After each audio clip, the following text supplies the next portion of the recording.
Bueno, antes que nada, muchísimas gracias por la invitación. Es un gusto para mí poder presentarles este tema, que es un tema tan interesante, que está tomando cada vez más relevancia a nivel mundial y que también un poco es la temática de investigación que llevamos a cabo en este núcleo interdisciplinario que les contaba al principio que tenemos en la universidad, en este semillero interdisciplinario. Este, yo no soy médico, soy químico. Mi formación inicial en mi doctorado fue en síntesis orgánica, y mi postdoctorado, que lo hice en la Universidad de Columbia de Estados Unidos, se trató también un poco en la parte de química medicinal, pero en un laboratorio que tenía bastante interacción con la neurociencia, y es ahí donde surge mi interés por estos temas, al buscar potenciales fármacos para desórdenes psiquiátricos que pudieran generar fenómenos de neuroplasticidad en el sistema nervioso.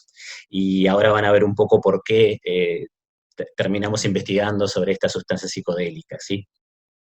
Entonces, la idea para hoy es hacerles una presentación que será alrededor, espero, de unos 50 minutos, en dos partes.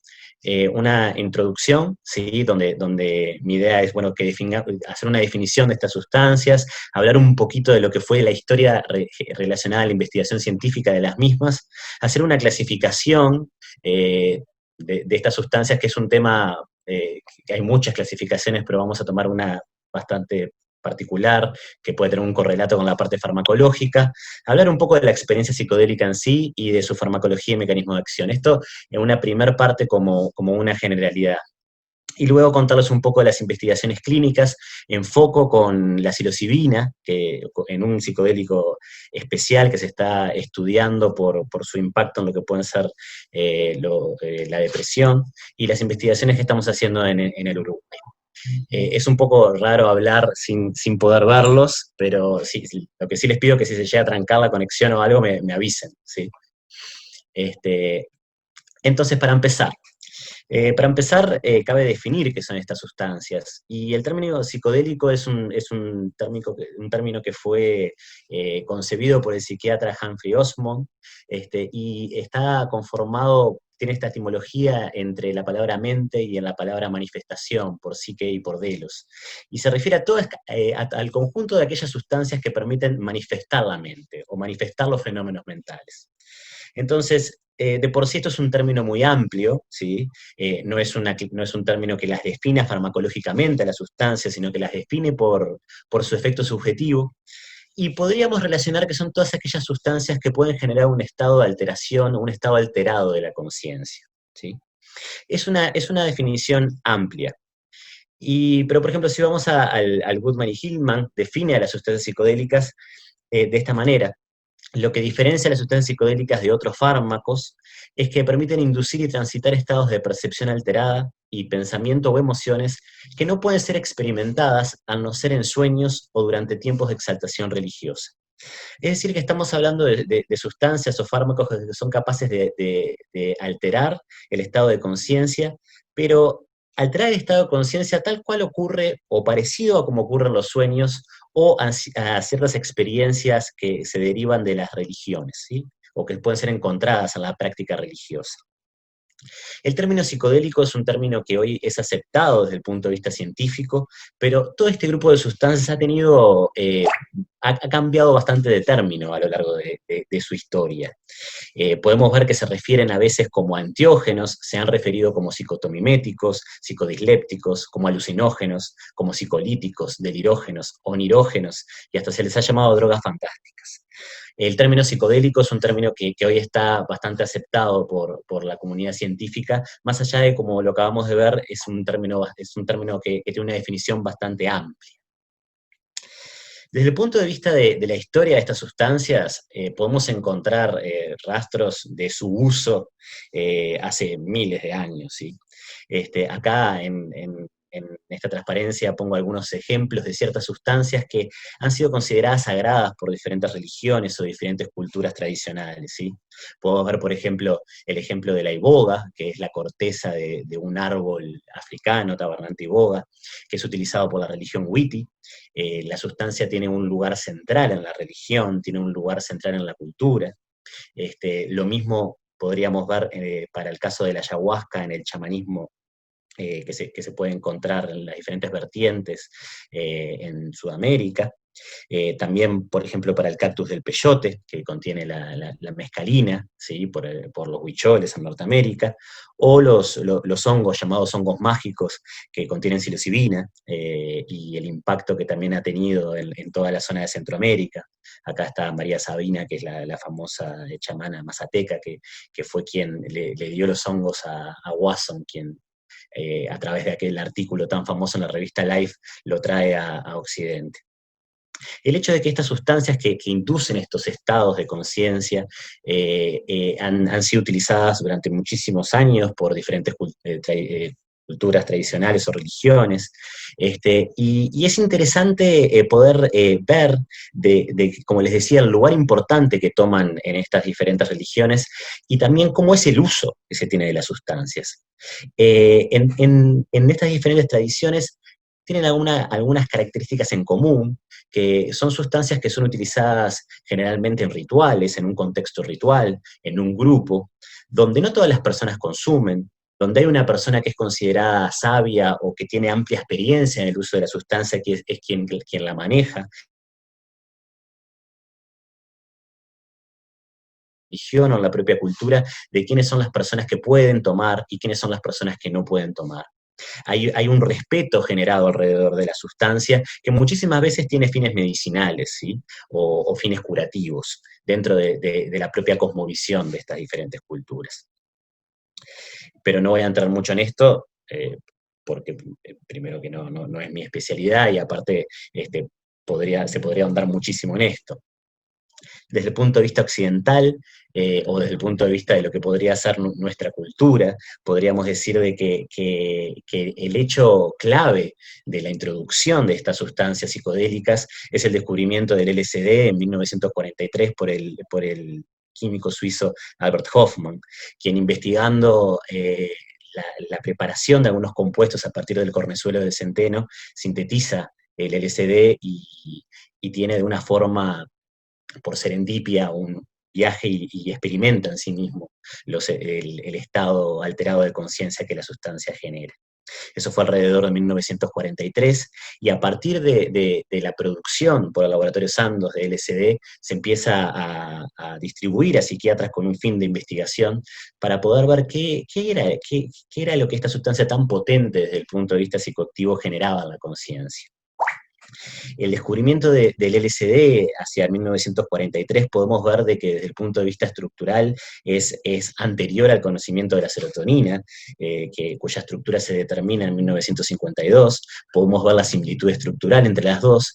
Y el hecho de que existiera una sustancia o un conjunto de sustancias que podían generar tal alteración de la conducta, marca también un hito en lo que es el desarrollo de de la psiquiatría, en el aspecto de que si existían sustancias que podían generar tal alteración en la conducta, podía existir una base material, una base bioquímica, que podría explicar ciertas afecciones mentales. Esto después también se viene a comprobar con la aparición de los primeros antidepresivos, con la hipronacida, con la imipramina, ¿no? Hay una base neuroquímica que se le puede acceder a diferentes estados mentales o diferentes trastornos. En este momento el LSD pasa a denominarse como, dice acá arriba, un psicotomimético. Una sustancia que desde el punto de vista fenomenológico podía inducir lo que se podía llamar como un tipo de psicosis, o lo que se le empieza a llamar la psicosis lisérgica. Esto tiene como un fin inicial de investigación, donde se proponía que los propios psiquiatras podían experimentar los diferentes síntomas que algunos pacientes psicóticos podían presentar, y es ahí que nace este nombre de psicotomimético. Con el comienzo de la investigación alrededor de estas sustancias, comienza a observarse un fenómeno que vamos a hablar bastante de él, que el efecto subjetivo que estas sustancias tienen o el efecto que evocan en los pacientes que la toman es bastante dependiente del entorno, de lo que se denomina el setting. Eso hace que algunas investigaciones, sobre todo de Humphrey Osmond, muestren de que estas características del tipo psicótico que se planteaban podían variar dependiendo del entorno o la preparación que la persona tuviera en la experiencia. Y así comienza lo que podría ser la investigación sobre el potencial uso médico que podría tener estas sustancias en toda la década que va hasta el 70 aproximadamente. Ahí tenemos pioneros como son Groff con el LSD o Claudio Naranjo, el psiquiatra chileno con otras sustancias, con otros tipos de psicodélicos, y empiezan a manifestarse los enfoques que se denominan psicolíticos o psicodélicos del uso de esta sustancia. El enfoque psicolítico se basaba en el uso de pequeñas dosis para favorecer un estado de aflojar la estructura caracterológica del paciente que permitiera emerger el inconsciente o fenómenos del inconsciente para poder trabajarlos en el análisis. Y era ese modelo con pequeñas dosis, o el efecto psicodélico donde lo que se buscaba era determinar en el paciente una experiencia muy fuerte que podría servir como una especie de momento para modificar o para observar ciertos patrones que podían emerger también de su inconsciente, pero que podían generar como un cambio en ciertas estructuras del carácter. La investigación en este periodo fue muy activa, se estima que hubieron aproximadamente unos 40.000 pacientes que pasan por experiencias de terapia psicodélica, y el número de publicaciones, ahora en la próxima diapositiva les voy a mostrar, fue bastante alto. Hay mucha investigación hecha en esta época alrededor del LSD y otros psicodélicos. Inclusive en Uruguay hubo investigación con algunos psiquiatras como Berta, Duarte, Severino, que desarrollaron un método denominado psicólisis dirigida, utilizando técnicas del ensueño dirigido, asistida por LSD o por psilocibina, que también desarrollaron trabajos de investigación. Lo que tiene este primer conjunto, esto se le llama hoy en día como la primera ola de investigación alrededor de las sustancias psicodélicas, y son estudios que tenían el rigor científico que se tenía en esa época para la investigación clínica. No son estudios donde se encuentren, por ejemplo, estudios randomizados, doble ciego, con un placebo. No poseen esa estructura de investigación clínica que podemos encontrar hoy en día, sino que hay muchos estudios anecdóticos y muchos estudios de pacientes o de observación del paciente, pero no son los estudios con el mismo nivel de exigencia que se le plantearía hoy en día a un estudio clínico. La ocurrencia de los psicodélicos, más allá que nace a partir de esta distribución de sandos de LSD para psiquiatras y para poder fomentar su investigación, no quedó únicamente en la investigación clínica, sino que, como todos sabemos, también tuvo un impacto fuerte en la contracultura, y por un montón de fenómenos que no voy a describir en detalle ahora, lleva a la época del prohibicionismo. El prohibicionismo de estas sustancias, sobre todo al incluirlas dentro de la lista 1 de sustancias donde no se les reconoce un valor medicinal o un potencial medicinal, hace que la investigación científica alrededor de estas sustancias se detenga completamente. Esto desde el punto de vista de la investigación fue grave, hasta la década de los 90, donde comienzan a surgir lo que podemos denominar la segunda ola de interés o de investigación sobre estudios psicodélicos. Yo les voy a mostrar algunos estudios derivados de estas universidades, pero fundamentalmente los principales centros de investigación de estas sustancias, los que más han publicado, en lo que respecta a investigación clínica, son la Universidad de Johns Hopkins en Estados Unidos, el Imperial College de Londres y la Universidad de California, Los Ángeles en Estados Unidos. Hay otras universidades, como el ETH de Zurich o otros grupos de investigación que también han aportado mucho en lo que tiene que ver la investigación más básica, pero estos son los principales centros de investigación clínica hoy en día. Como les decía, si uno agarra la base Scopus y busca por el término psicodélico y ve la cantidad de documentos por año, puede observar de que el interés surgió muchísimo hasta que cerca de los 70, como consecuencia de la regulación, hay una disminución abrupta de las publicaciones científicas, las cuales comienzan a subir hasta ahora en esta segunda ola de estudios sobre estas sustancias. Entonces, si hay alguna pregunta o algo, pueden intervenir. No sé si hasta ahora se ha escuchado bien. Por ahora Espero va que todo sí. bien, Ignacio. Muchas gracias. Perfecto. Bueno, entonces seguimos. Vamos a clasificar un poco estas sustancias. Vamos a utilizar inicialmente una clasificación sobre sus efectos subjetivos, pero que se puede correlacionar bastante bien a lo que es la farmacología de estas sustancias. El primer set o clasificación que podemos encontrar es el de los que llamamos psicodélicos clásicos, o los que originalmente se refieren como alucinógenos. Estas sustancias también son llamadas hoy en día psicodélicos serotoninérgicos.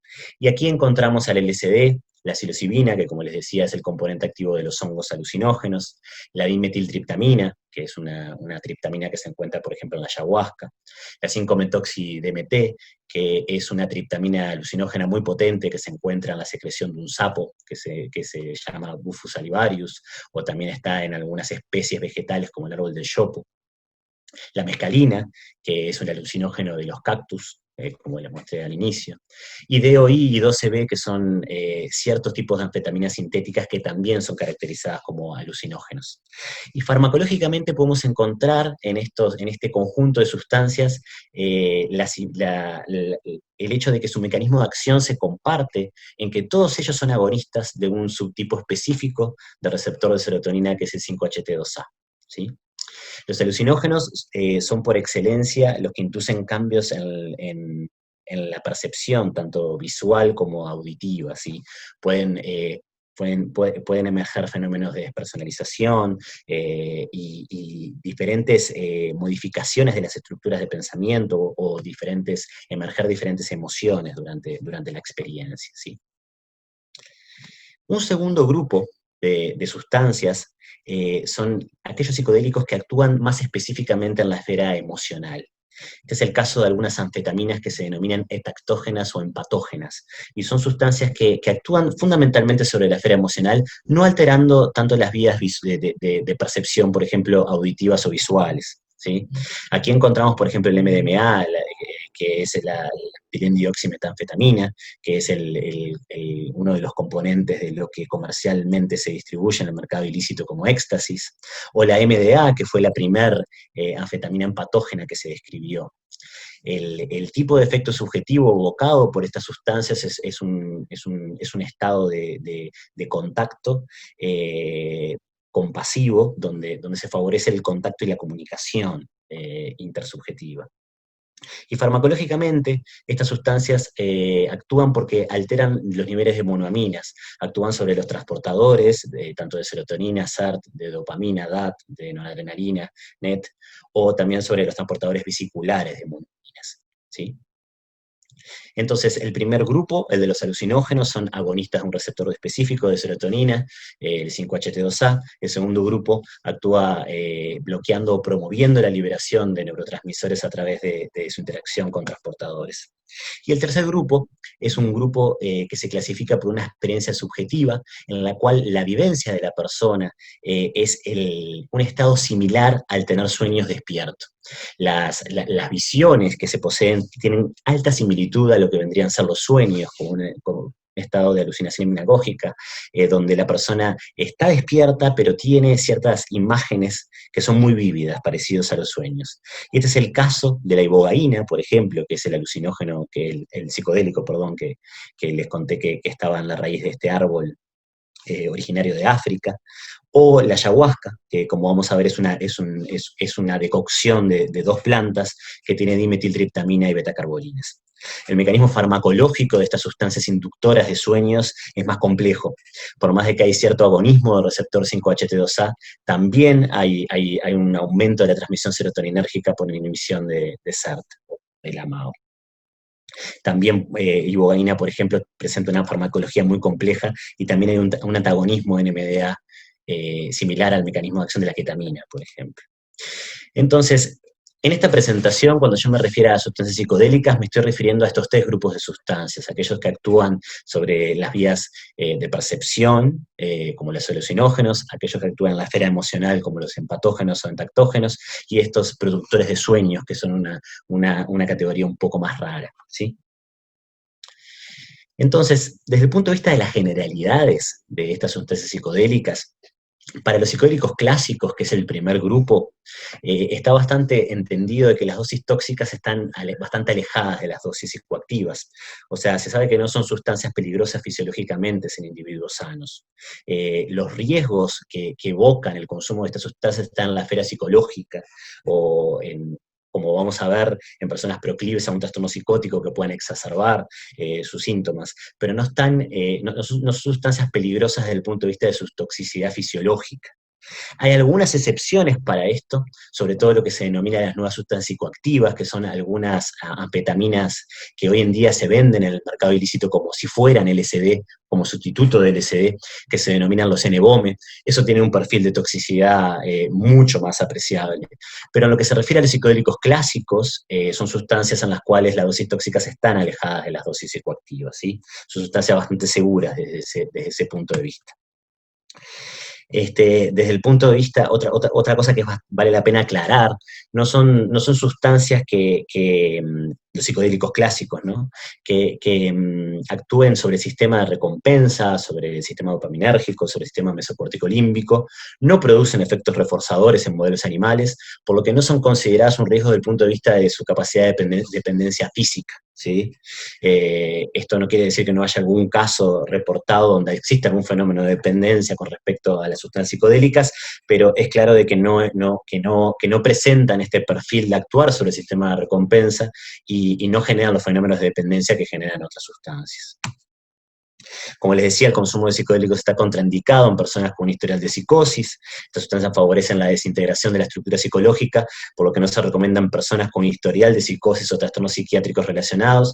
Vamos a ver que los estudios clínicos que se están haciendo hoy en día tienen como criterio de selección para entrar dentro del estudio estas pautas, ¿no? Hay como un estudio de la propensión a la capacidad de desarrollar una psicosis. Y existe un fenómeno denominado desorden persistente de la percepción por alucinógenos, que es un fenómeno bastante raro, que se conoce poco, que está relacionado a algo que es bastante común con estas sustancias, que puede ser como un flashback de la experiencia. La persona tiene algunos flashbacks a la experiencia al día siguiente o a los días que siguen. Los días que siguen a la experiencia psicodélica, también lo vamos a ver, son días de bastante sensibilidad para el individuo, y en algunas personas, es una fracción bastante pequeña, es un fenómeno de baja incidencia, se desarrolla este desorden persistente de la percepción por alucinógenos, pero es algo que ocurre en bastantes pocos casos. Ahí les dejo un review al respecto, por si lo quieren ver.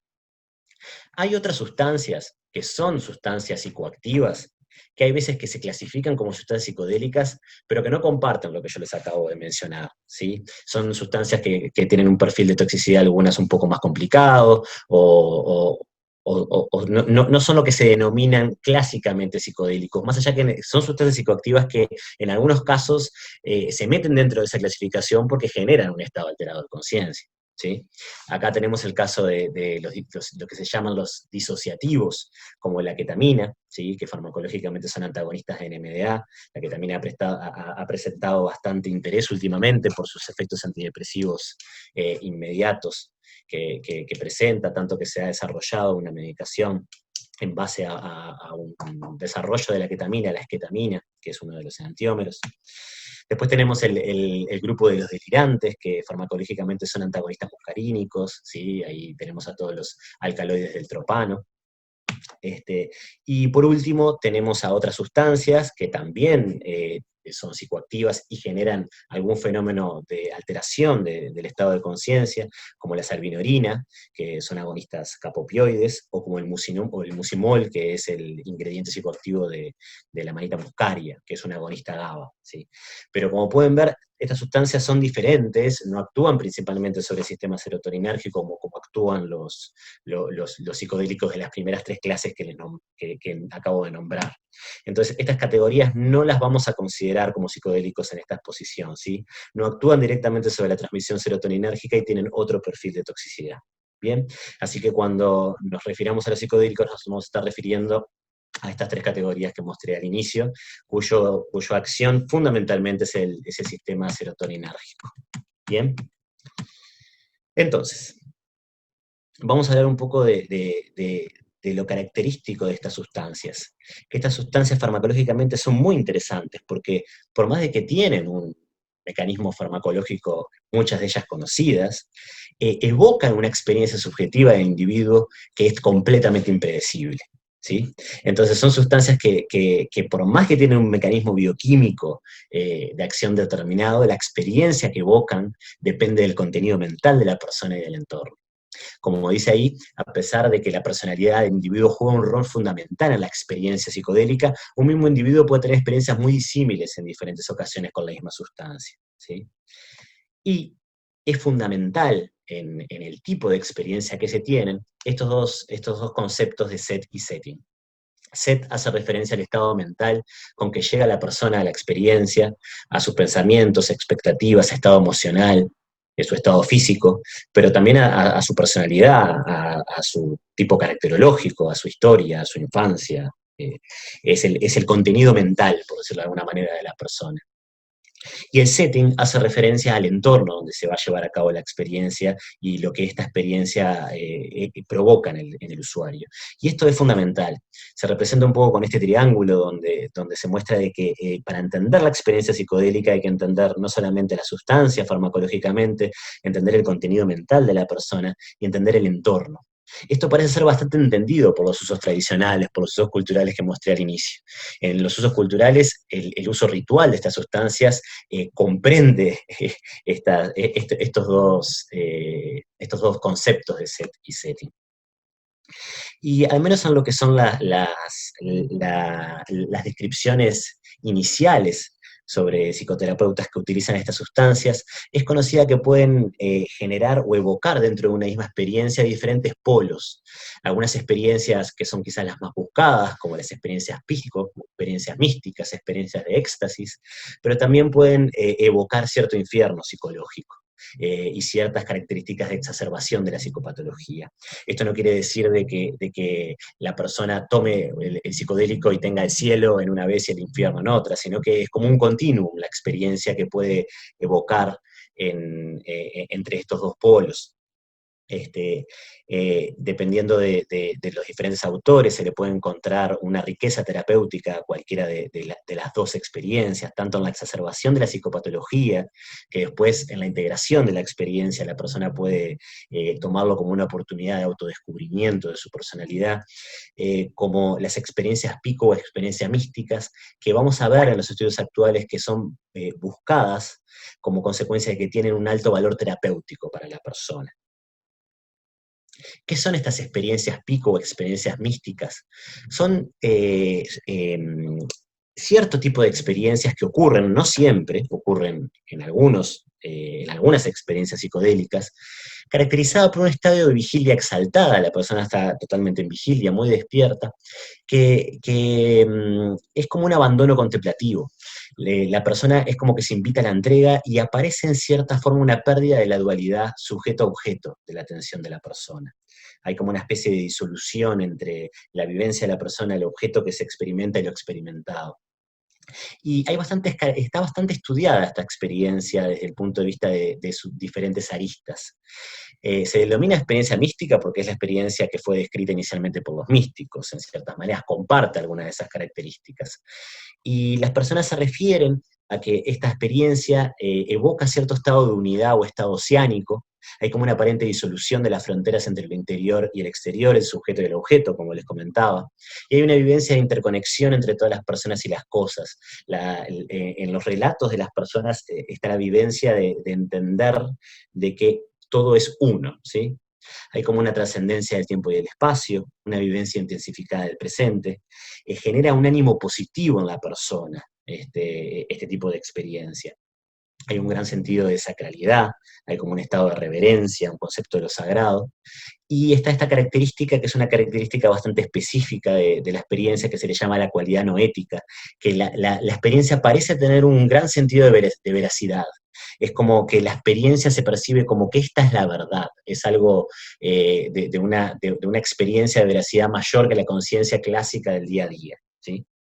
Estos diferentes aspectos han sido estudiados y han sido hasta establecidos para determinar cuestionarios que las personas llenan. En las investigaciones contemporáneas se los voy a mostrar, las personas llenan cuestionarios para intentar cuantificar o caracterizar este tipo de experiencia mística, porque se ha encontrado de que esta experiencia conlleva o está relacionada con ciertas ganancias terapéuticas que la persona adquiere luego de la experiencia psicodélica. Esto lo vamos a ver en las investigaciones con psilocibina, ¿sí?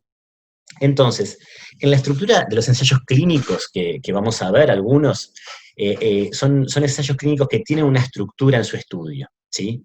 Primero tienen un criterio de exclusión, donde las personas, como les mencioné, las personas proclives a ciertos trastornos psicóticos son excluidas del estudio, ¿sí? También si poseen parientes cercanos, hasta cierto grado de parentesco con algún trastorno psicótico, son excluidos del estudio. Y después la persona que ingresa al estudio es acompañada en un proceso terapéutico. Para entender cómo es esta estructura, se denomina de que en verdad lo que hace la sustancia es como un catalizador del encuentro terapéutico, ¿sí? Para eso la persona se la prepara para la experiencia, hay sesiones de preparación para tener la experiencia. La persona, durante todo el tiempo que consume la sustancia, durante la experiencia, es muy cuidadoso estudiado el setting con que la persona llega y en el cual la persona lo tiene, y es apoyada durante la experiencia. Y también luego de la experiencia hay sesiones de integración, donde la persona puede en cierta forma digerir psicológicamente lo que ha sucedido. Esta es una frase de uno de los investigadores que les comenté que en Uruguay había investigado sobre estas sustancias, Mario Berta, en este artículo que está publicado en esta revista que le dejo acá abajo, que dice: sería un error pensar que la psicoterapia psicolítica es una farmacoterapia. Es más bien una psicoterapia fuertemente intensificada mediante fármacos y que tiene las mismas exigencias como la de una psicoterapia de psicosis. El empleo institucionalizado y el equipo terapéutico le ofrecen al paciente un tratamiento protegido. En cierta forma, este mismo concepto es en las investigaciones clínicas respetado frente a esta preparación, cuidado e integración de la experiencia. Estamos hablando de que la experiencia puede evocar contenidos psicológicos muy fuertes para la persona, que de no tener la contención adecuada quizás podrían resultar hasta traumáticos. Hay una contención y hay una preparación para la experiencia, ¿sí? Bien, entonces vamos a meternos un poquitito más en la parte farmacológica, porque esto ya son cosas que la mayoría son publicadas de los últimos años. Es muy interesante intentar entender cómo es el mecanismo mediante el cual estas sustancias logran generar este tipo de experiencias, ¿no? Entonces, hay investigaciones desde el punto de vista molecular, desde el punto de vista de neurona, por ejemplo, de tejidos, y también investigaciones que intentan entender a nivel de circuitos en el cerebro, cómo es que estas sustancias alteran la conciencia de esa manera. Entonces, desde el punto de vista molecular, como les decía, al menos para los psicodélicos clásicos, el principal actor es el receptor de serotonina 5-HT2A. ¿Sí? Estos son receptores que se encuentran fundamentalmente en la corteza, en neuronas piramidales de la capa 5, ¿sí? Son muy abundantes. Acá se puede ver una imagen PET donde están marcados por un radiotrazador. Este es un artículo de la revista Cell. En este año se logró cristalizar el receptor 5-HT2A con LSD. Y por lo tanto conocemos bastante bien cómo es la interacción de estas sustancias con el receptor, ¿sí? Los agonistas de este receptor 5-HT2A tienen una farmacología fascinante. Por supuesto que el ligando endógeno para el receptor es la serotonina, pero se pueden activar muchas vías de señalización diferentes al activar el receptor. Esto es algo bastante importante, porque, por ejemplo, el receptor 5-HT2A es un receptor asociado a proteína G, se puede activar, por ejemplo, la vía de fosfolipasa C, ¿sí? que es la clásica vía bioquímica que produce, que hidroliza lípidos de membrana, produce diacilglicerol, diacetil trifosfato, aumenta el calcio, ¿sí? O puede activar también la vía de la PLA, que también es otra fosfolipasa que produce la liberación de ácido araquidónico. Esto es bastante importante para algunas actividades antiinflamatorias que les voy a mostrar que tienen estas sustancias.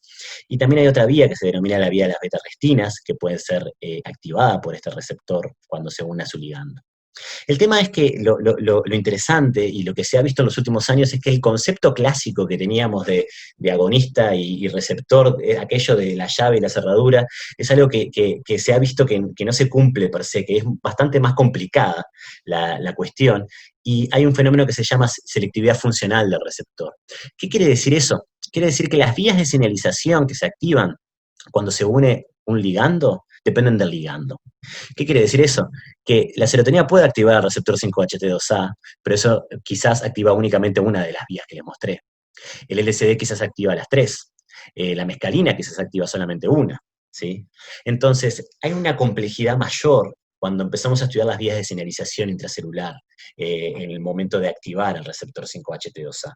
Y esto también complejiza más lo que es el rol de este receptor desde el punto de vista de un montón de fármacos psiquiátricos. Estamos hablando de agonistas 5-HT2A que vamos a ver que por los estudios clínicos que le voy a mostrar parecen tener un efecto antidepresivo muy prometedor, pero sin embargo hay algunos antagonistas de 5-HT2A que son utilizados en conjunto con otros fármacos como inhibidores selectivos de recaptación de serotonina para también producir efectos antidepresivos. Es decir, lo que les quiero transmitir con esto es que es un campo bastante activo de investigación, donde tenemos que empezar a pensar qué es lo que ocurre en las vías que activan los receptores, y no solo en activar el receptor per se. Entonces, sabemos que los psicodélicos clásicos van a activar el receptor 5-HT2A, ellos van a inducir diferentes activaciones en las vías de señalización del receptor, ¿sí? Ahora, ¿cómo esto explica un cambio tan increíble en la alteración de la conciencia del individuo? A nivel de cómo eso ocurre, la realidad es que sabemos muy poco. Lo que sí les puedo contar que en los últimos años han habido algunos avances interesantes. La activación del receptor 5-HT2A se vinculó, en un estudio de hace 2 años, a poder promover desarrollar procesos de neuroplasticidad estructural y funcional en el tejido nervioso muy importantes. Eso es un poco lo que fue mi interés inicial desde el punto de vista químico por este tema. Se observa de que esto que les muestro acá son neuronas de corteza de animales cultivadas, ¿sí? Y donde pueden ver, esto es el vehículo, acá no hubo ningún compuesto, pero acá, por ejemplo, es ese cultivo de neuronas cultivado con LSD. Ya simplemente, desde el punto de vista morfológico, se puede ver un cambio. Hay un cambio en la cantidad de neuritas que posee, ¿sí? Los psicodélicos pueden, a través de la activación de este receptor, promover estos cambios de conectividad en el tejido nervioso, porque pueden cambiar la arborización de las dendritas, pueden generar más botones sinápticos para generar nuevas sinapsis, es decir, pueden inducir un cambio plástico en el tejido nervioso, ¿sí? ¿Cómo eso llega a una alteración de la conciencia? No lo sabemos. Lo que sí sabemos es que pueden inducir estos cambios plásticos, que son muy importantes porque han sido asociados a muchos efectos interesantes, como el efecto de los antidepresivos. El tratamiento crónico con inhibidores de recaptación selectivos de serotonina produce también cambios de conectividad a nivel del tejido nervioso. Y lo que se muestra es que el receptor 5-HT2A es un receptor clave en esto, y que estos agonistas de este receptor pueden producir estos cambios de plasticidad, tanto a nivel estructural como funcional, ¿sí? Entonces, esto es un hallazgo que ha sido sumamente interesante, sobre todo los que han seguido lo que es el desarrollo o los hallazgos alrededor de ketamina, estos cambios plásticos con lo que se denomina la neurotrofina BDNF, o el factor neurotrófico derivado de células cerebrales, ¿sí? BDNF, la hipótesis de generar cambios plásticos en el tejido nervioso viene acompañada desde hace un tiempo a intentar explicar los efectos de los antidepresivos. Otro hallazgo bastante interesante sobre el receptor 5-HT2A es que los agonistas, como los psicodélicos, proveen importantes respuestas antiinflamatorias, tanto en cultivo celular como en modelos animales. Es una respuesta antiinflamatoria bastante aguda que se ha visto con respecto a esto. Y esto también podría implicar o explicar algunos aspectos de algunos efectos beneficiosos, ¿sí? Pero esto sigue siendo a nivel celular o a nivel de sinapsis o a nivel de circuitos muy discretos. ¿Qué es lo que ocurre en el cerebro en su totalidad? Eh, es decir, todo muy interesante, pero cómo la activación de este receptor produce efectos tan profundos en las vías de percepción que puede desembocar en exacerbaciones psicopatológicas o en estados similares a las experiencias místicas. Ha habido mucha investigación en los últimos años con respecto a esto en la parte de neuroimagenología. Este grupo del Imperial College de Londres ha reportado bastantes estudios hechos sobre seres humanos, a los cuales se les suministra psicodélicos y se los mete en un escáner para estudiar el funcionamiento cerebral. A grandes rasgos, lo que les puedo transmitir de estos estudios es que la experiencia psicodélica, el efecto del LSD o de otros psicodélicos clásicos, se centra en la desintegración de ciertos circuitos. Eso quiere decir que el cerebro pasa a funcionar de una manera menos especializada. ¿Sí? Hay cierta jerarquía en los circuitos cerebrales que se pierde frente a la experiencia psicodélica. Las zonas se vuelven menos especializadas y hay un impacto en la jerarquía. Las zonas de mayor jerarquía son las que se segregan más, las zonas más primitivas son las menos impactadas, ¿sí? Desde un punto de vista como de imagen, lo que se puede ver es que si este círculo con estas líneas aquí representan la comunicación entre diferentes zonas del cerebro, si lo consideramos en la circunferencia, este sería el estado de ese mismo cerebro bajo el efecto de la psilocibina. Y no es que acá haya más líneas, hay la misma cantidad de líneas acá que acá. La diferencia es que acá hay trazos que son muy gruesos, y esos trazos gruesos acá son diferenciados. El cerebro pasa a funcionar en un estado más caótico. Algunos autores hablan de que hay un aumento en la entropía en el cerebro, ¿sí? Eso se ve asemejado por algunos autores a que cuando somos niños o el sistema nervioso está en desarrollo, el funcionamiento cerebral de los circuitos tiene una mayor entropía, hay una mayor capacidad creativa, mayor capacidad de flexibilidad, mayor capacidad de juego, que eso a medida que ocurre el crecimiento, el cerebro se va especializando en ciertas zonas, hay una mayor interacción y mayor segregación de ciertas funciones cerebrales. Entonces vamos teniendo como una menor entropía en el cerebro. El estado psicodélico lo que hace es transitoriamente aumentar esa entropía, aumentar ese desorden. Entonces, estos autores, aquí les dejo, no voy a entrar mucho en esto, pero les dejo el paper por si lo quieren ver, es lo que se denomina la teoría del cerebro entrópico. Este autor, que se llama Carl Harris, lo que propone es que el comportamiento más rígido del cerebro podría asemejarse al comportamiento neurótico, ¿sí? Al comportamiento más neurótico y a ciertos comportamientos que se pueden ver, por ejemplo, en fenómenos de depresión, sueño profundo, convulsiones o sedación. Sin embargo, en el otro extremo tenemos un extremo carente de estructura de personalidad, donde podemos encontrar ciertos fenómenos psicóticos, o mismo el sueño REM. El sueño REM, en muchos estudios se establece como que el sueño REM es un tipo de modelo de psicosis, inclusive en estudios animales.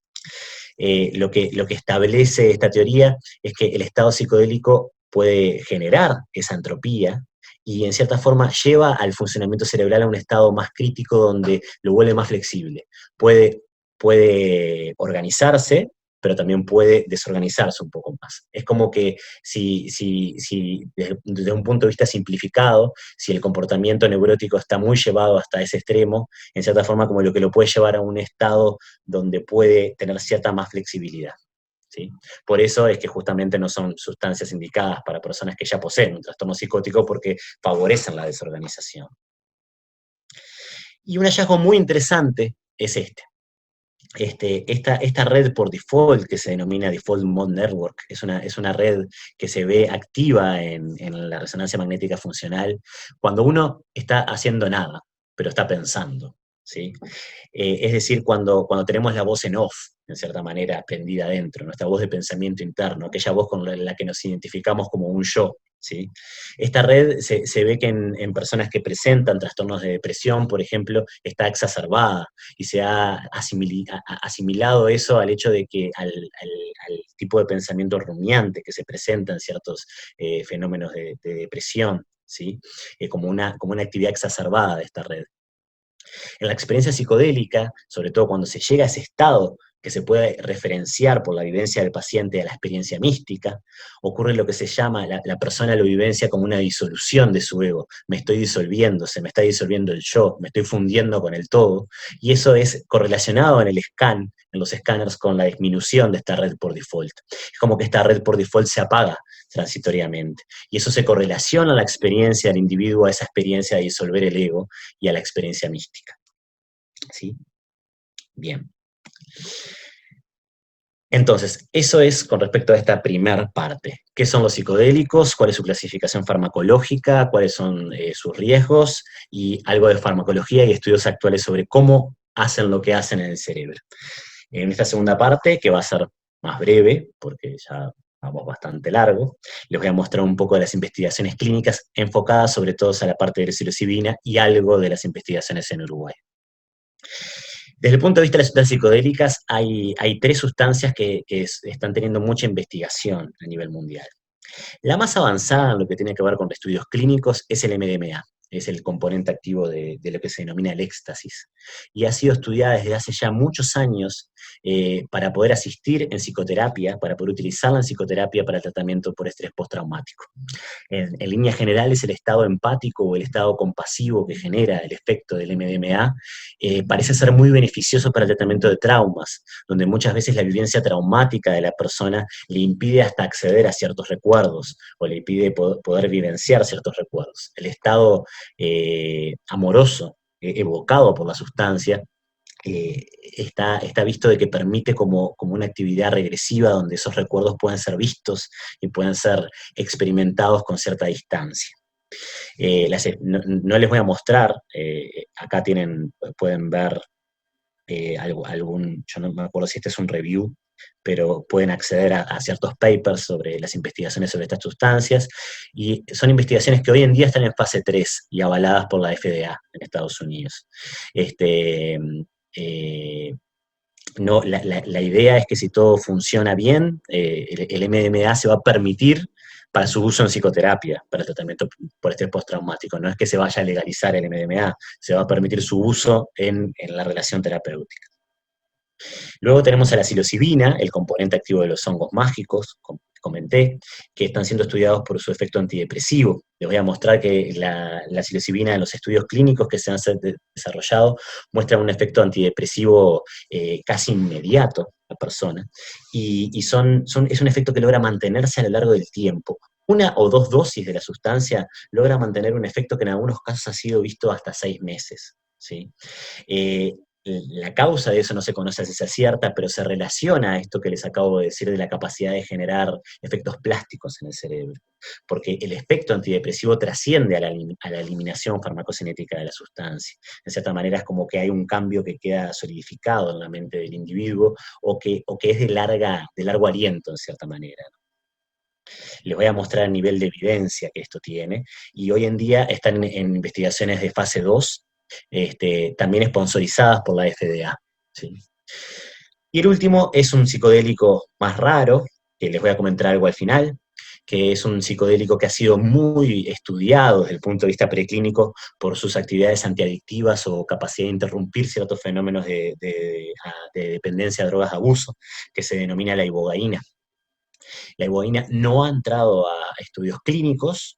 Les voy a contar un poco por qué, porque la ibogaína tiene un efecto peligroso desde el punto de vista fisiológico, porque puede alterar la electrofisiología cardíaca, pero se ha hecho mucha investigación en ensayos preclínicos y en estudios observacionales, pero no ha entrado a las fases de desarrollo clínico. ¿Sí?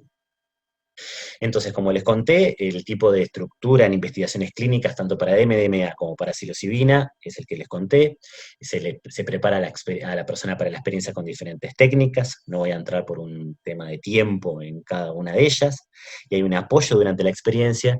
Y la música tiene un rol bastante fundamental en lo que es el desarrollo de la experiencia. En las investigaciones sobre psilocibina, a la persona siempre está en contacto con los terapeutas y se le pone audífonos para escuchar música, y se le pone algo para tapar los ojos como una forma de que esté en contacto con su mundo interno. ¿Sí?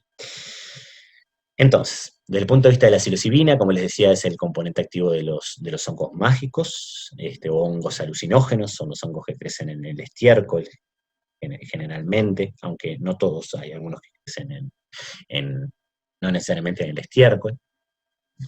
Y les voy a contar muy por arriba. Mi idea con esto es dejarle las referencias para que ustedes puedan profundizar en esos, pero 3 sets de estudios que se han hecho en el Imperial College, en Johns Hopkins y en NYU, que es una universidad que me olvidé de nombrar, en la Universidad de Nueva York. Los primeros estudios que se hicieron datan del 2004 al 2011 y fueron hechos en individuos sanos. Acá les muestro la cantidad de gente que participó en los diferentes estudios para que también puedan ver el nivel de evidencia o la fuerza de la evidencia que tienen los estudios. Fueron estudios randomizados, doble ciego, con placebo. No son personas, individuos sanos que decidieron participar en el estudio para establecer qué tipo de efecto tenía esto en individuos sanos. Hasta el 2016 se publican otros estudios que fueron hechos relativos a la depresión o la ansiedad evocada frente al diagnóstico de una enfermedad terminal. Fueron hechos con pacientes con un diagnóstico de enfermedad terminal, la mayoría cáncer terminal, y se estableció esta investigación para ver si el efecto de estas sustancias podía tener un efecto beneficioso con respecto a los fenómenos de depresión o ansiedad que evoca el diagnóstico de la enfermedad terminal, y la aceptación de la muerte. Y en el 2018-2020 encontramos los primeros estudios en pacientes con depresión resistentes, que son uno hecho con 20 individuos, otro con 27 individuos, pero que sirvieron como prueba de concepto para los estudios clínicos que se están desarrollando hoy en día, que son en muchas más personas, ¿sí? Entonces, en los estudios con individuos sanos, no me voy a detener mucho por un tema de tiempo, que ya estamos cercanos a los 45 minutos tengo acá. Se hicieron estos estudios, algunos con una dosis única de la sustancia, otros con una dosis escalada en diferentes experiencias, ¿sí? Lo que se puede ver desde el punto de vista fisiológico es que estas sustancias evocan un aumento de la presión arterial, es algo que se controla en los individuos que participan de la experiencia. Y el tipo de investigación lo que hizo fue medir a través de cuestionarios o escalas psicométricas diferentes aspectos de la experiencia, como por ejemplo, como les comentaba, lo de los límites oceánicos, esa capacidad de fundirse con el todo, la disolución del ego, los efectos auditivos, los efectos visuales, y escalas para poder determinar el estado alterado de conciencia. No voy a entrar en el detalle, pero pueden ver que a medida que aumenta la dosis, aumentan los rankings para las diferentes escalas, ¿sí? Y lo interesante en sí fue que más allá de la experiencia, se les hizo un seguimiento a las personas 1 mes después y 14 meses después. Para ver qué tipo de impacto había tenido esa experiencia en su vida, y el 78% de los participantes de este estudio la rankea dentro de las 5 experiencias personales con más significado en su vida, con un significado positivo. Algunos comparan la experiencia del nacimiento de un hijo, por ejemplo.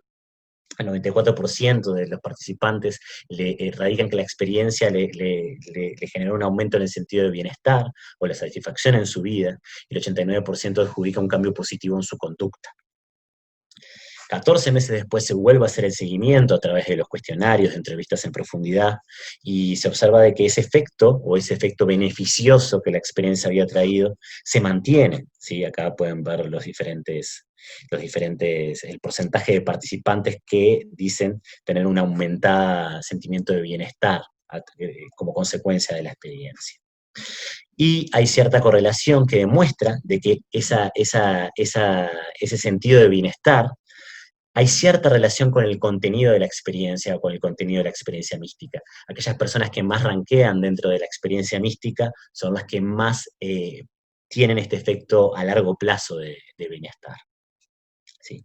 En un segundo estudio, que es en la Universidad de Johns Hopkins, que se los dejo acá, es el que les contaba en pacientes diagnosticados con enfermedad terminal. Este estudio radica en 9 sesiones de psicoterapia que incluyen una sesión con psilocibina y otra con placebo, que en este caso son dosis bajas de psilocibina. Una problemática que tienen estos estudios es el placebo, porque justamente la persona se da cuenta si lo que le dieron es un psicodélico o no. Entonces, la necesidad de tener el estudio randomizado y doble ciego respecto del placebo hace que sea difícil. Y algunos estudios han cambiado en utilizar dosis bajas de psicodélico o utilizar otra sustancia que puede evocar un aumento de la presión arterial, por ejemplo, transitorio y pequeño. Lo que les muestro acá son diferentes escalas psicométricas como la de Hamilton para la depresión, de Hamilton para la ansiedad, de Beck de depresión, ¿sí? de ansiedad más caracterológica o ansiedad más del momento. Lo que pueden ver es que acá la primero es el baseline, o sea, cuánto rankeaba la persona para depresión según esta escala antes de la experiencia, y después de la experiencia ya se encuentra una disminución. ¿Sí? En rojo son los que reciben la alta dosis aquí, en azul son los que reciben la dosis pequeña.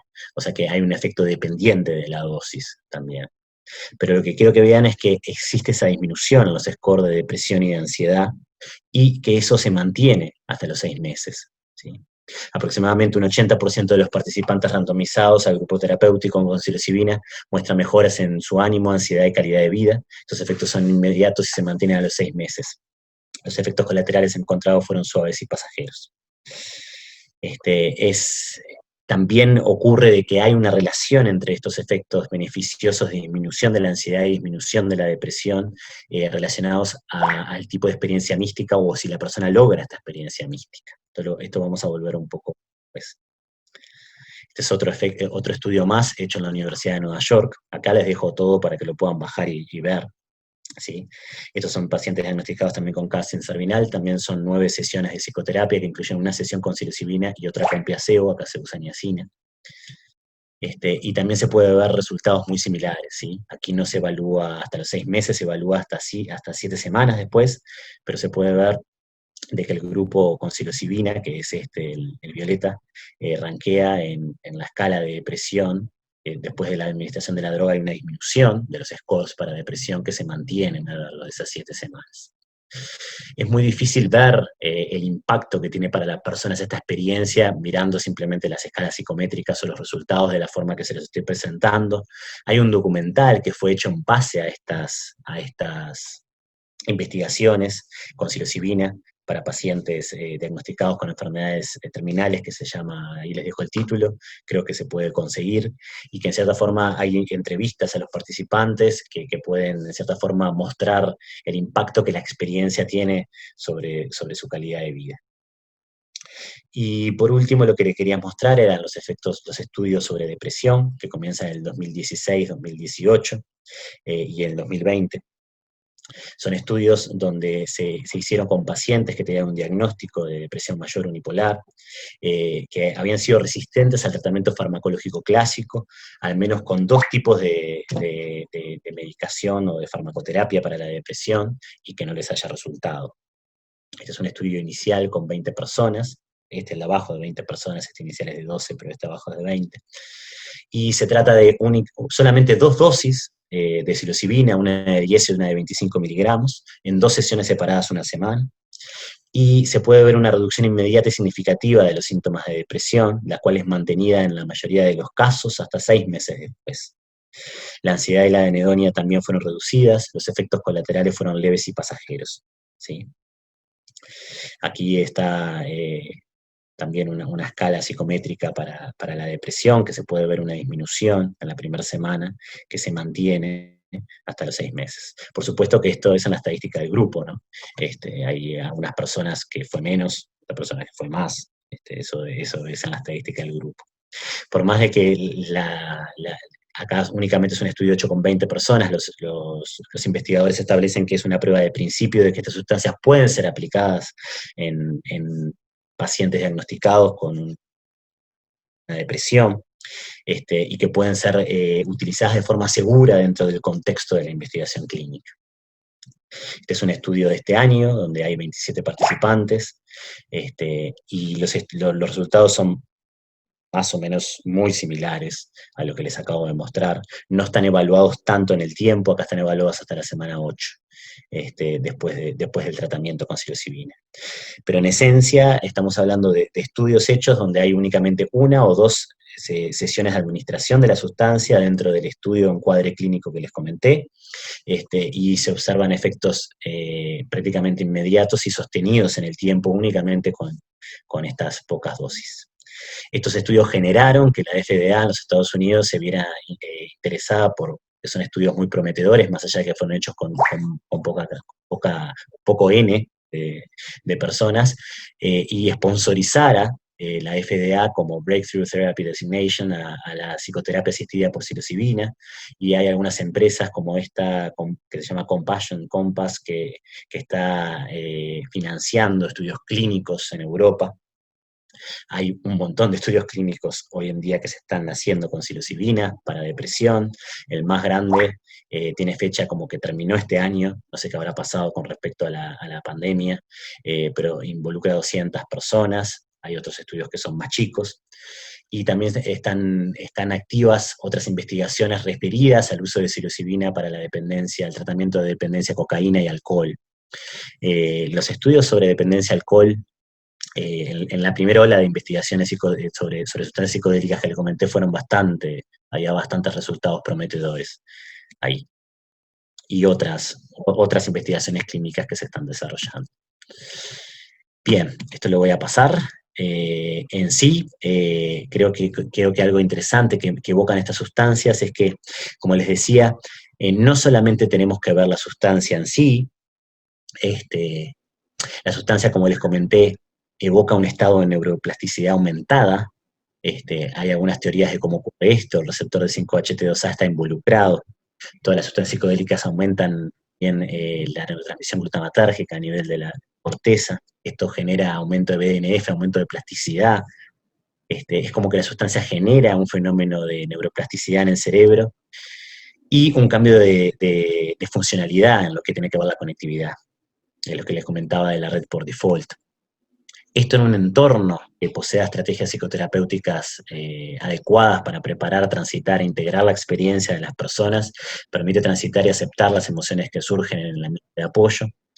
Y desde el punto de vista también psicoterapéutico, la comprensión del carácter y los rasgos de la personalidad, de la historia del paciente pueden tener un potencial de ganancias terapéuticas muy grandes.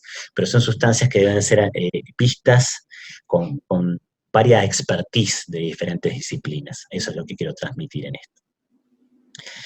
También hay algunos artículos nuevos que dicen que la experiencia subjetiva de los psicodélicos es necesaria, la experiencia subjetiva que evocan estas sustancias es necesaria para estos efectos terapéuticos que les mostré, y en esencia hablan de esa correlación entre la experiencia mística, los diferentes efectos beneficiosos para disminuir síntomas de depresión, ansiedad, y algunos con sustancias de abuso.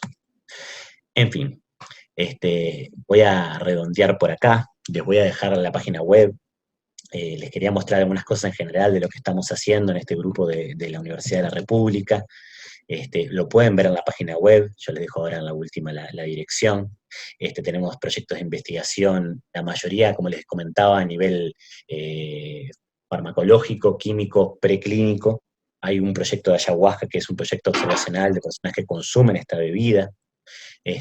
No les voy a comentar yo por un tema de tiempo, si quieren armar alguna otra instancia para que les comente. Tenemos una investigación muy activa sobre la ibogaína, esta sustancia tan, al parecer, de perfil tan interesante para interrumpir sustancias de abuso, pero no voy a entrar en esto.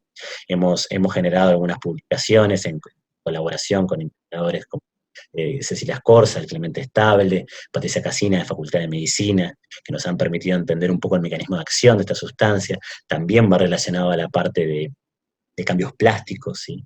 También con el grupo del doctor Pablo Torterolo, estudios sobre estudios de electrofisiología a nivel cerebral que permiten entender cuál es el estado psicodélico, cuál es la base electrofisiológica del estado psicodélico. Les dejo los papers por si les interesa. También con Cecilia y con Paula, que es una estudiante de doctorado, hemos descubierto un efecto antidepresivo de la ibogaína. Todo esto se los iba a contar, pero calculé mal el tiempo. Pero bueno, tenemos varios proyectos sobre eso. Hay muchas personas involucradas, muchos grupos de investigación diferentes involucrados.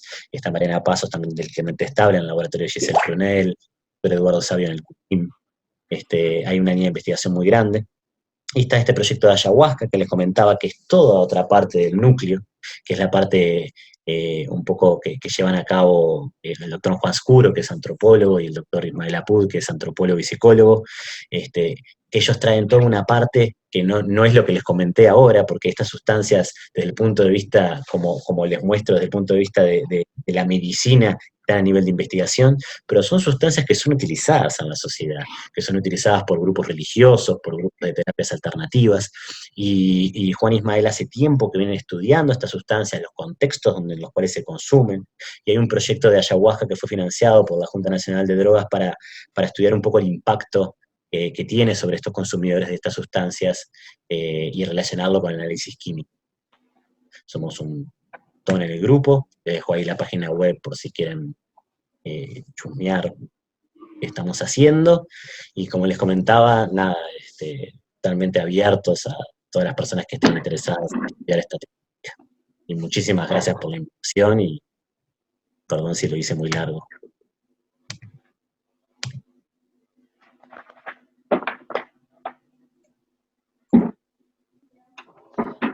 No, bárbaro, Ignacio, la verdad que muy ilustrativa tu charla. Espero que también esto dé para charlar un poquito, a los que tengan ganas. Sé que hay psiquiatras con otras experiencias en cuanto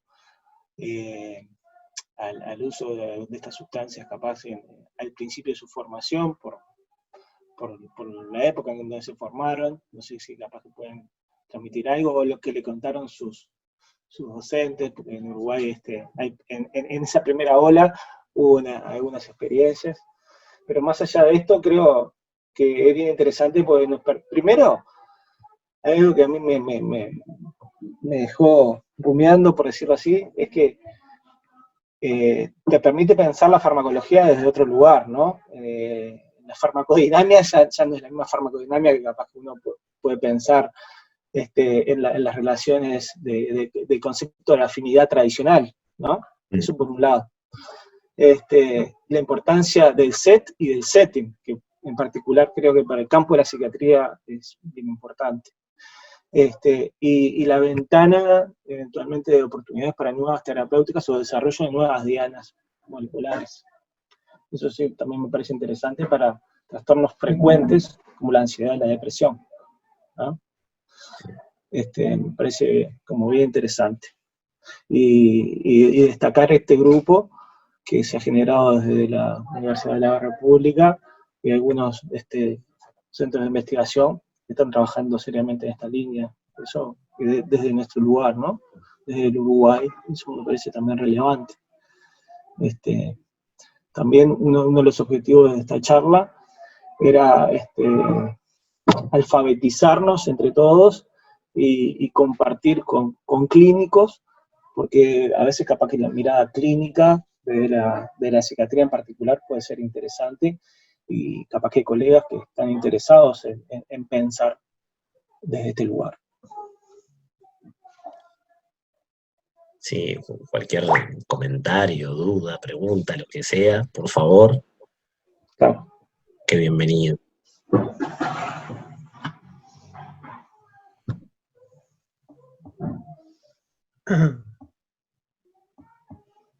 Hola Luis. Hola Mauricio. ¿Cómo estás? Hola, Bien, ¿vos? Bien, nomás bien. Primero quería agradecer, la verdad, muy buena la charla, muy interesante, voy a pensar muchísimas cosas. Yo recordaba que hace muchísimos años viejos psicoanalistas relataban que habían hecho experiencias psicodélicas allá por los años 60, y tenían muy en cuenta esto del setting, y les importaba mucho explorar un poco el contenido de la experiencia alucinatoria, porque querían explorar un poco cómo funcionaba cómo era la vivencia psicótica. Y ellos hacían este paralelismo, digamos, entre lo que era la experiencia alucinatoria con la experiencia psicótica, ¿no? Que esa es toda una primera pregunta, ¿hasta dónde la psicosis se caracteriza más por lo alucinatorio o por otro fenómeno? Quizás no tan evidente, pero más complejo, ¿no? Como todo el tema de los síntomas negativos. Pero bueno, Claro. ese es un tema que me pareció interesante para seguir pensando, y que hay toda una tradición en relación a los psiquiatras, me parece, el uso de algunas sustancias que nos acerquen a experiencias más cercanas a la psicopatología. Creo que se veía también el lado terapéutico, en el sentido de que también se establecía la analogía con el sueño. Sí. Y entonces la idea de que se puede saber algo sobre una verdad más profunda sobre uno mismo a través de los sueños también estaba ahí.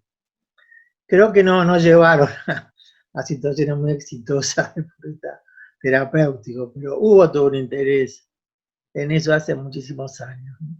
Y también recuerdo, no hace tanto, en clínicas hubo una oferta de investigar la ayahuasca, pero no tuvo mucho éxito eso.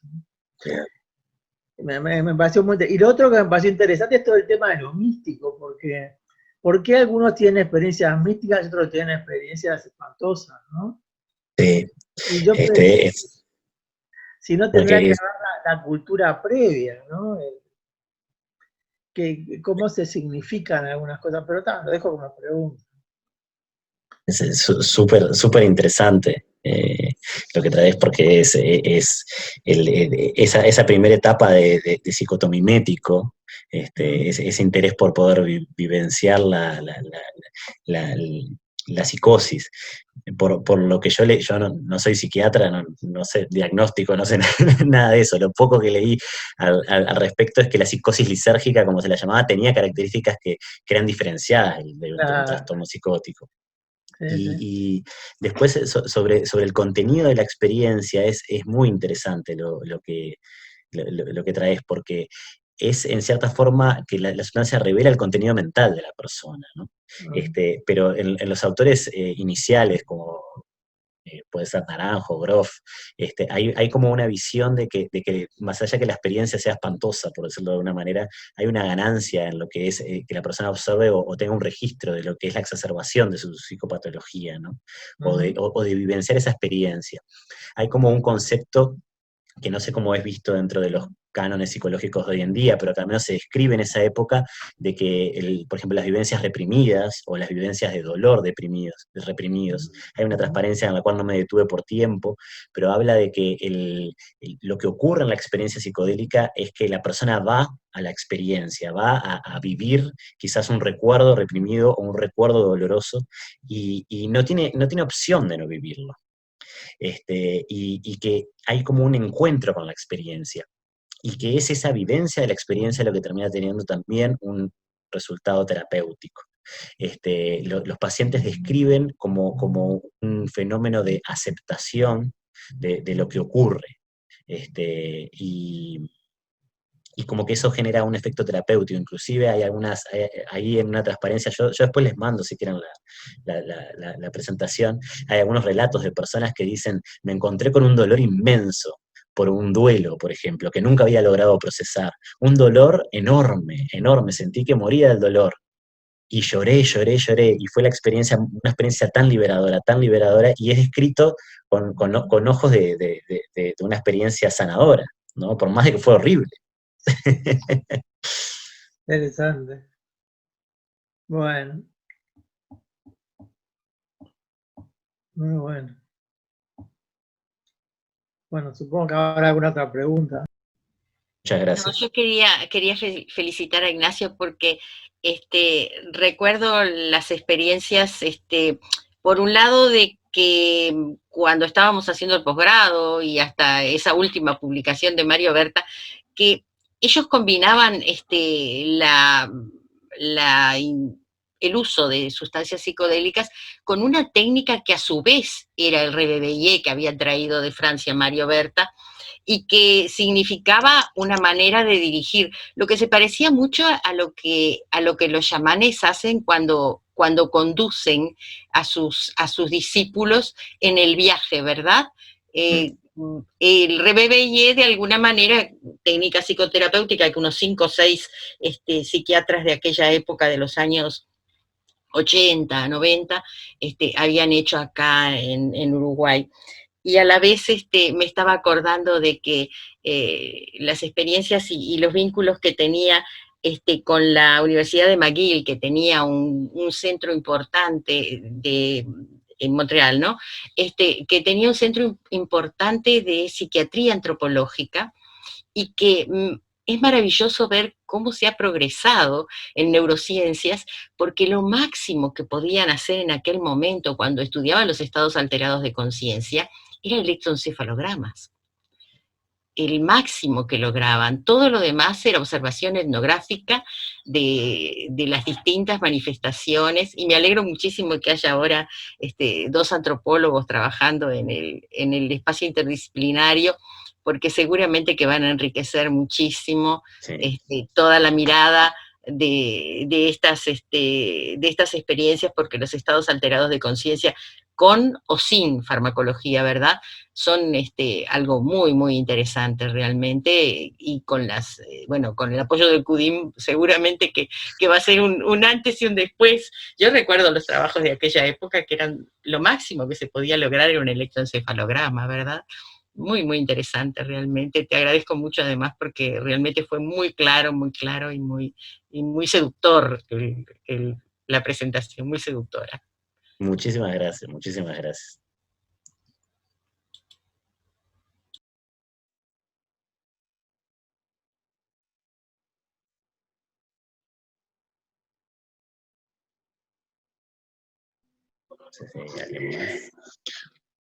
Yo quería hacer un comentario, que fue una de las cosas que se me ocurrió, frente a la dificultad que tenemos para pensar en los agentes terapéuticos que contamos desde el punto de vista de su fisiopatología, desde su fisiología, digamos, por básicamente desconocer el funcionamiento fisiopatológico de las enfermedades y de las experiencias terapéuticas.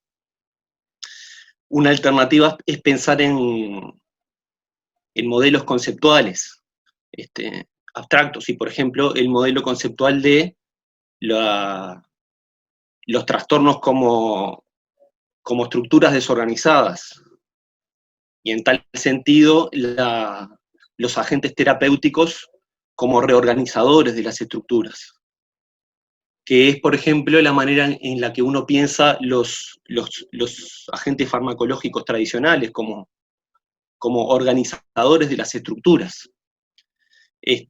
Sin embargo, este otro tipo de agentes químicos son fundamentalmente desorganizadores. Entonces ahí uno se pregunta, bueno, ¿cómo funciona esto? Y ahí uno debe recordar que, en verdad, en psiquiatría contamos con otros agentes terapéuticos desestructurantes, como por ejemplo la electroconvulsoterapia. Y entonces ahí un poco el modelo es el modelo de la desorganización y la reorganización, o sea, la estructura mental intentando reorganizarse a partir de una desestructuración artificial, y eso puede terminar generando un efecto terapéutico. En este sentido, creo que este tipo de agente puede pensarse en parte de la misma manera. Y en el mismo sentido también pensaba en la psicoterapia cómo actúa desde este punto de vista. Uno cree que la psicoterapia actúa de formas complejas, ¿no? En la psicoterapia probablemente ocurran procesos de desorganización y de organización de manera compleja en distintos momentos. Bueno, este comentario era un poco lo que se me ocurrió pensar en lo que estaba planteando, que es muy interesante. Muchas gracias, sí. Lo que planteás también es interesante desde el punto de vista de la propia función del sueño, ¿no? Del sueño REM, que también las experiencias psicodélicas son asemejadas a los sueños, también como lo que planteaba Luis, y tienen esa estructura que es vista desde el punto de vista antrópico, desde el punto de vista del desorden, como un desorden mucho mayor, ¿no? Y el sueño tiene un rol fisiológico muy importante. Inclusive en una charla que he escuchado a Pablo Torterolo hablar, habla mucho de que el sueño tiene ese efecto también reparador, es un estado que genera cierta plasticidad también especial en el cerebro, y esa plasticidad está dada no tan solo por lo que se consolida, sino por lo que se borra. Es como que hay como un efecto de delete de algunas cosas en el sueño también, que es un fenómeno interesante. Es como el acceder a ciertos estados de plasticidad, ese estado de desorden, capaz que podría estar asociado a un estado plástico, ¿no? Donde algunas cosas se consolidan, otras cosas se borran, para decirlo de una forma muy sobresimplificada. ¿Sí?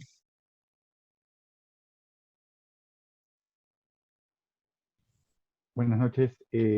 Primero que nada, como colegas, agradecer la exposición, fue sumamente interesante y dinámica. Y como decía en un comentario, me gustaría que hubiese otra instancia donde se pudiera profundizar tal vez un poco sobre las investigaciones esas que quedaron por conversar del ámbito nacional. Lo que quería comentar, además, digo, lo que me llamó sobre todo la atención de la exposición era, bueno, este fenómeno neuroplástico que se estaba viendo sobre de los fármacos psicodélicos. Yo creo, yo recuerdo de hace unos años una exposición en la que se hablaba de la ketamina, cuando ya se estaba visualizando ese rol como un antidepresivo de efecto rápido, y que Sí. últimamente se está viendo que tiene más como una aplicación de un efecto antisuicida rápido, que lo que demostraba era esa neuroplasticidad de aumentar la cantidad de botones sinápticos, pero que era un efecto que no se mantenía en el tiempo, ¿no? Como que era un efecto relativamente breve. Sin embargo, de lo que tú mostrabas, Ignacio, de los estudios, pareciera que, no sé si independientemente, o tal vez no, los efectos son más duraderos. O sea, Sí. se está viendo si esos efectos neuroplásticos pueden ser más permanentes. Sí, mira, hace poco salió una investigación hecha en modelos animales que comparaba la ketamina con psilocibina en un modelo de depresión. Y el efecto a largo plazo de la psilocibina era a más largo plazo que el de la ketamina. Como que hasta en el modelo animal se reproducía de que la psilocibina mostraba algo más duradero que la ketamina como tal. Toda la hipótesis neurotrófica de la depresión y estos cambios plásticos con la ketamina tuvieron su gran fuerza, ¿no? Pero la ketamina no es administrada desde el punto de vista de una sesión psicoterapéutica como los estudios que mostré, ¿no? O sea, es administrada con otro setting muy distinto, y no se le da como un valor a la experiencia per se, porque también el tipo de experiencia es diferente. Entonces yo creo que también hay una parte muy importante del setting o de la ganancia terapéutica o del impacto que ese setting tiene en la propia experiencia, como puede ser esta experiencia mística, o puede ser que eso en la ketamina no se ve por el tipo de fenómeno subjetivo distinto que también evoca, ¿no? Yo creo que ese otro factor es interesante. Yo creo que las sustancias psicodélicas unen el mundo subjetivo, el mundo fenomenológico, el mundo subjetivo con el mundo más bioquímico, por decirlo de alguna manera, porque generan ese estado de plasticidad que también es influido por la vivencia del paciente. Y en el tipo de experiencia la que también es una experiencia disociativa, donde ese tipo de fenómenos no se da. Quizás eso tiene alguna expresión, pero la ketamina, como establecías, es un efecto bastante corto el que se da. Esto es un efecto que dura meses, al menos estadísticamente. Obviamente, hay gente que tiene la remisión de la depresión y otra gente que no, por supuesto que sí. Sí, yo digo, esto es como pensando muy adelante y nos falta un montón de conocimiento al respecto, pero si existe la posibilidad de inducir cambios neuroplásticos de forma duradera, a mí me hace pensar en las enfermedades más graves, crónicas, ¿no? Que de nuevo nos falta un montón de conocimiento sobre los aspectos neurofisiológicos y neuroquímicos, por ejemplo, la esquizofrenia para comprenderla plenamente, pero como que da para pensar que de una forma de ciencia ficción a futuro, una combinación de terapia génica y tal vez de neuromodulación de este tipo que pueda brindar mayores avances de los recursos que tenemos actualmente. Sí. Es que también es como una ventana de investigación per se, ¿no? Es muy interesante. Sí. Muchas gracias. Buenísimo, Ignacio. Una pregunta. Los estudios con psilocibina fueron en dosis discretas, no fueron dosis continuas, ¿no? Y No, la evaluación en el tiempo fueron con 2 dosis. ¿Es son así? 2 dosis, sí, son 2 dosis únicamente. Eso también es significativo para nosotros porque nuestros tratamientos son con dosis continuas, No. cada 24, cada 12 horas, por ejemplo. Estos son únicamente dos dosis de la sustancia separadas entre una semana. Lo que les mostré de una semana, 2 semanas, 6 meses es la evaluación a través de las escalas psicométricas, pero son solamente 2 dosis de psilocibina que promueven estos efectos que son duraderos hasta 6 meses. ¿Sí? Lo mismo que en el estudio de los pacientes con diagnóstico terminal, también ahí.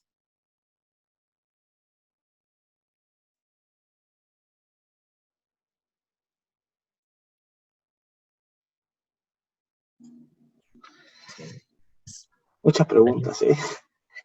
Capaz que esto merita también darle continuidad en la nueva normalidad del 2021, porque esto probablemente continúe.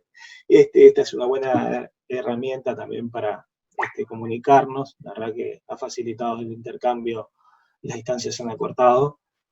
Capaz que podemos pensar en una actividad de este tipo con la Sociedad de Psiquiatría y capaz que invitar a algunos otros compañeros tuyos del grupo. Sí, claro. Y bueno, darle un poco de orden en ese sentido. Me parece interesante para pensar y me parece relevante. ¿Sí? Como clínicos me parece que esto no tenemos que alfabetizar. No, estaría buenísimo. Si hay un interés de promover o impulsar ciertas investigaciones clínicas o algo, sería una cosa muy interesante.